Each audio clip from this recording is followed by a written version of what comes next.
Hey guys, what's up? It's Zyflin here, and in today's video, we're going to be taking a look at my new and improved, updated Excalibur Exalted Blade build. Now, Excalibur, pretty much the poster boy of Warframe. It's about time that I update it, the build that I have for him on this YouTube channel. It's been a long time since I took a look at Excalibur. I haven't took a look at him since the helm system came out, and because of the helm system's existence, we're able to do some nutty stuff with him, right? So we went ahead and we put roar over slash dash.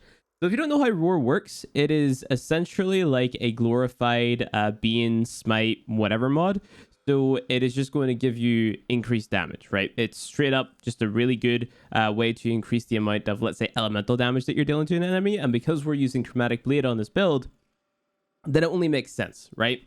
Radio Blind, again, one of the best abilities in the game for, just stunning enemies and then finishing them off because they are blinded, they're unaware, which means you get that stealth bonus on the go. On top of that, we're also running Radial Javelin and its Augment Furious Javelin. Now, this is a very nice damage increase, so it reads, each enemy hit will increase Excalibur's melee damage by 10% for 16 seconds. So it makes sense to have a little bit of range in the build and also use this whenever you are surrounded by enemies for increased melee damage, which is going to affect Exalted Blade because it's a melee weapon, right? Chromatic Blade is on here because, we can get an element off of it, which is very nice because we're running Condition Overload on the Exalted Blade itself. The rest of the build, we're spec'd into Strength, Range, Duration. We have basically just neutral efficiency, right? So Transient Fortitude for the strength. We have negative duration on here, so Prime Continuity. Honorable Intensify for more strength. Prime Flow for Energy Max because it's a drain over time, the fourth ability. We've got Stretch on here for the range, Chromatic Blade, and Furious Javelin as the augments. Rolling Guard to keep us alive. Prime Sure-Footed so we don't get knocked down. Brief Respite in the aura just to keep myself alive, but you can swap this out for basically anything else. Arcane Energy or Arcane Energize for energy sustain, Arcane Strike for increased melee attack speed, and that is pretty much that build. Moving on to the color that I'm using, I'm actually using fire in this video, but you can pretty much use any color that you like. It doesn't matter. You can use Tungsten Electric. The only one that I'd maybe avoid is cool, but then again, you can get away with that in some specific circumstances as well.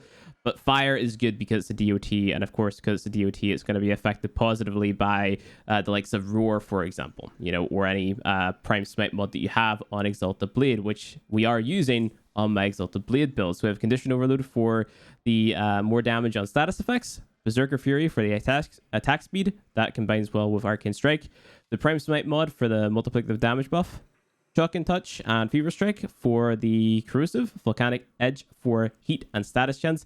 The bonus status chance on here is kind of a throwaway, so you could potentially use the 90%, but because I didn't want to format again, I just have this on.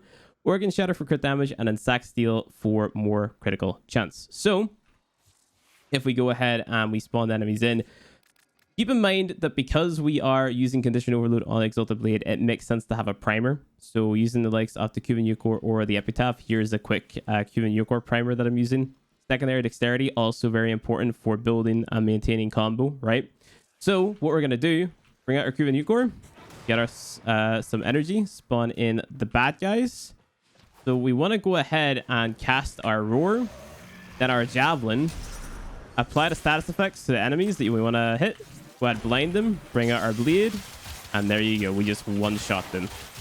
Pretty nutty build on the go. You don't even have to prime them. Like some of those enemies there, they weren't primed. They didn't have a lot of status effects on them, and we still took them down relatively fast. That is just because of the amount of damage that we're dealing with the Furious Javelin, with the Roar, with the build that we're running on the Exalted Blade itself. And of course, the enemies, their weaknesses to the elements that we're running, and of course, the stealth bonus. You just have a lot going for you whenever you're playing Excalibur, right? So the only other primer that I could really recommend is, like I said, the Epitaph. The Epitaph is a amazing primer because this one also applies cold, which is going to slow enemies down, which is probably a little bit better for more difficult content. So it's more or less the same story with this one, except you have to shoot a little bit more with the Epitaph to get the 10 viral procs on. Remember, those 10 viral procs are what we're looking for because that's going to increase the amount of damage that we deal directly to health and stuff like that whenever it comes to priming.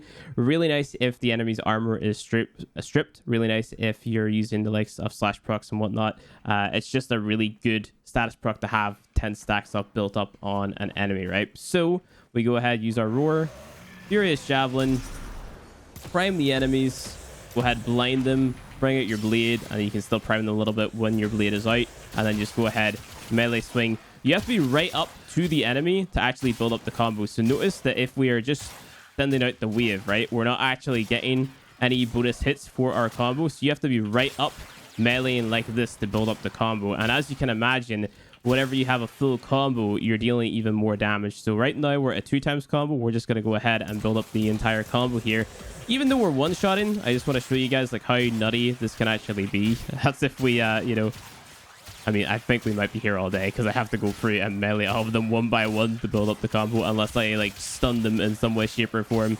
But 3x combo, you can see that we just deal tons of damage. We prime them up, and here we go. 60,000 damage, 55,000. I was dealing even more a little while ago because I had more buffs up. But if we go ahead for our buffs on again, we use our roar, our javelin, prime them, and then blind them. Like, what is that? 1.4 million? Okay, out of nowhere. Kind of nutty. 127,000, 145,000. Crazy numbers just from Excalibur. Like one of the first frames that you get is actually nuts. Actually a nutty frame. This game has gone wild with the amount of damage numbers you can pull out of your ass. It's actually kind of crazy. But a lot of the damage that you're dealing is coming from those buffs. So make sure that you have your buffs up at all time. Otherwise, you know, you're just gonna... You're throwing away damage, more or less, you know? So, again, me advocating in video for DE to give us a movable AI. So, not AI, UI. So we can move the buffs to our crosshairs so we can maintain them a little bit better. That would be very nice. DE, please send this to me. That'd be very nice. 1.7 million. Crazy. 500,000. Absolutely insane. Crazy frame now, man. Absolutely crazy frame.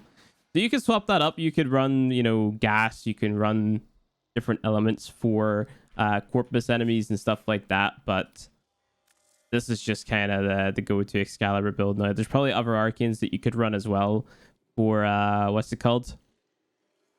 Your melee, right? Maybe you want more crits or something like that. There's probably an arcane for that as well. But yeah, there's also a video on Reddit of a guy using a build that looks a little bit like this, using Roar and using Radial Javelin's Augment to actually just slide kick the enemies, right? Slide kick the enemies whenever they're armor stripped and just like kill them like that. So I'll have that linked in the video's description. That's by a guy called Twisted Bolt over on Reddit. So anyway, guys, that is going to do it for the video. Hope you enjoyed it. Hit that like button below for more Warframe content. Subscribe for more Warframe content, and I'll see you guys in the next one.